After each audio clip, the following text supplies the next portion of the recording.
In Houwerwijk is van de Montbetiert bezocht een plofkreek te dwaan op een pinautomaat van de Rabobank aan de Oosterwoldse wei. De explosieve opruimingsdienst had in de pinautomaat een explosief voen. Daardoor binnen zo'n 10 omliggende wenningen ontdrommen en 20 omwoners evacueren en opvangen in een wenstzorgcentrum. Van een protobuurtbewoners wiet schrikken, maar net voor Elsenien. Ik denk, we komen een keer aan de beurt, want het gebeurt in de omgeving, in Appelschen. Ik lees het in de krant, bij de Liek of Talbot. Ik denk, nou, dan komen wij vast een keer aan de beurt. Dus je wordt wel een beetje in bij de Rabobank. Daar is nog wat geld te helpen. Dat beseft de Rabobank ook. Toch stinken ze er net hoe om pinautomaten uit de dwarten van Zuidoost-Friesland te helpen. Nou, dat is natuurlijk wel iets wat je misschien in eerste instantie door het hoofd heen schiet.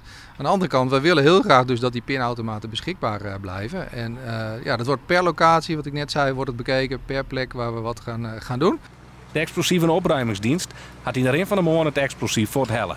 Het onderzoek van de politie had nog geen resultaat. En op dit moment zijn er nog geen aanhoudingen geweest, nog geen spoor van de daders. Maar vandaag doen we ook een buurtonderzoek, dus we hopen veel informatie te vergaren wat ons zal leiden tot de daders. Bij de buurt is alleen nog net volle bekend hoe de dierders. Die ben in ieder geval uitnaaid en die had dus hun attributen mij treden uit de moren van de automaat heen gelaten en zo zijn die vertrokken in een, zoals men zei, ja, in een snelle Audi of zo, maar dat had ik de verder net zo.